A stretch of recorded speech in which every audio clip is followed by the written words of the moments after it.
How do I 24F help my husband 29M heal after my infidelity? Story 1. To preface, Reddit does not take kindly to cheaters. I know this. What I did was wrong in every way. There were contributing facts to my infidelity, but they are not excuses. Nothing excuses my behavior, and I am disgusted with myself. After a long-term 5 years emotional relationship with a male friend and a brief third base encounter nearly a year ago, I cheated on my husband for a period of about 3 weeks. My husband and I have been married 5 years. I ended the relationship with the male friend, and I confessed to my husband. This was a month ago?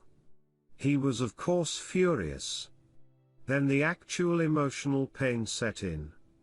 He didn't ask many questions, and after avoiding me for a few days, our behavior went back to normal. Better than normal, actually. Like back when we were dating. He has brought it up once since then, just a small offhand comment letting me know it hasn't just disappeared. I know he is hurting and obviously doesn't trust me. My heart hurts so much at what I did him. Words cannot express my remorse. I hate myself for what I did to him, and I love him so dearly. I want us to have a healthy, close relationship. I am grateful he is choosing to forgive me and work through this. I don't deserve his trust right now, and I don't expect this to just be swept under the rug. I am fully prepared to do whatever I can to address the root issues of our problems. For those of you who have been cheated on then reconciled it with your soul, what can I do to help him heal and trust me? Story 2. I cheated on my husband. It saved my life. TLDR, an affair saved my life from committing suicide. My ex-husband was extremely abusive. The guy I met helped me see I deserved better. No longer in abusive relationship. Still with the other man 8 years later. Obligatory first official post. I hope this is the right place to post this. I first wrote this as a comment on our Asquimmin, and the positive response was overwhelming. Many said that they needed to hear this. So, hang on, this is going to be a very long ride. I had an extramarital affair. Never did I think I would do something like this. Please don't judge me until you've read my story. My ex-husband was emotionally, mentally, and sometimes physically abusive and very controlling. He isn't just a narcissist, he has the full-blown mental illness, and is a textbook psychopath and a sadist. He controlled all of our finances and I could not access my own money. Fuck, I never knew how much was in my bank account. That's what kept me from leaving him. I was terrified of him.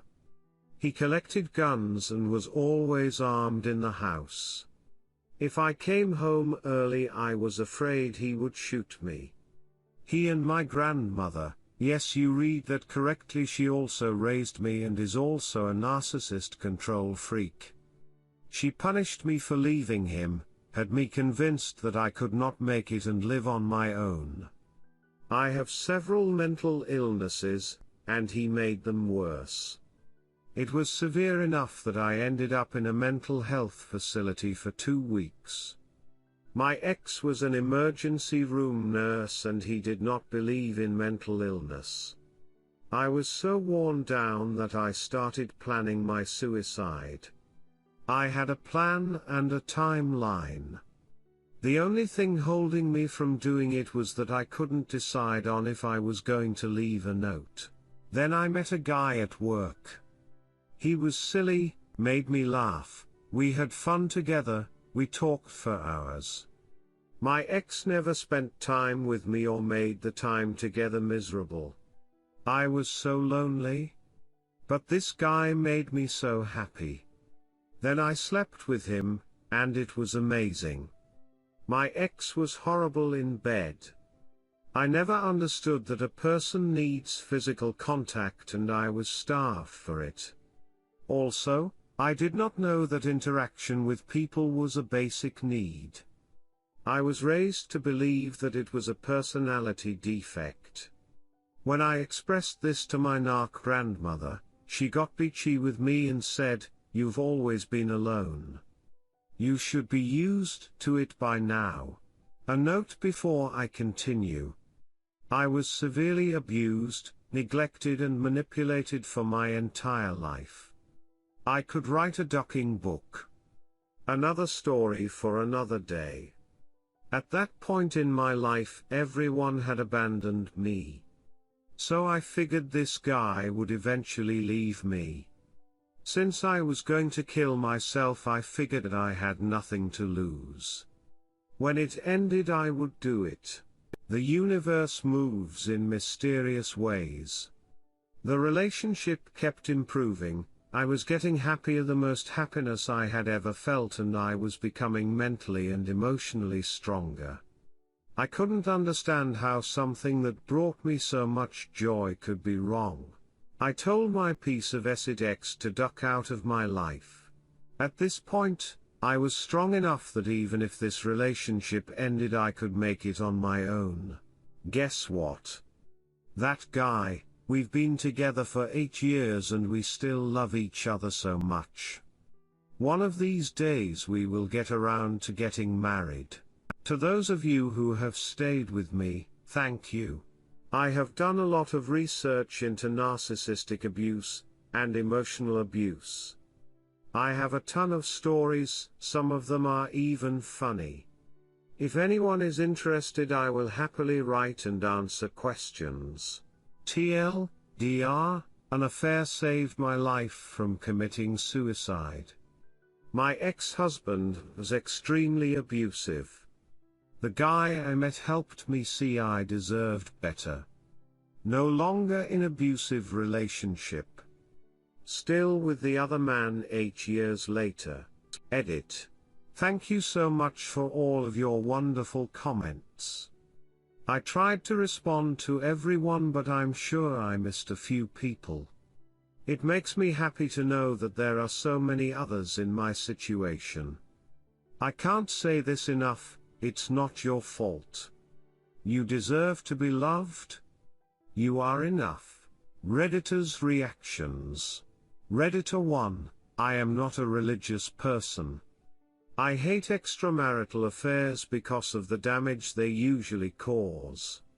But there is always one case that makes you think and realize that sometimes the lines that make up morality is sometimes blurred, and while I can say I wish you didn't have to cheat to realize you are worth so much more than what your ex-husband was giving you, I am happy you found someone who truly loves you and does not abuse you in any way. I hope you and your new so have many more happy years to come. Redditor 2. I'm not sure if you know this already, but is incredibly common tactic for people to cheat on their abusers. Most survivors of domestic violence feel that they don't have enough reason, need permission to end the relationship, so they cheat to create that reason. A totally normal and human response that is incredibly common. Please be kind to yourself. Once someone abuses you, you owe them no loyalty in any way. Redditor 3, a heartbreaking but also incredibly inspirational story. There's absolutely nothing wrong with what you did. What you had with your ex was not a marriage. Redditor 4, so my husband and I had a talk about cheating last night, nothing to do with us, before people start thinking it was because of that ask women question, and we just discussed if it's right, why people do etc. etc. Of course I feel cheating is wrong, but there's always two sides to a story, and sometimes cheating happens because of a myriad of reasons. This being one of them. It saved your life. And as other people mentioned, Can you really say, your marriage was a marriage? From the sounds of it, that marriage ended years ago. Glad you're still with us and living a wonderful, loving life.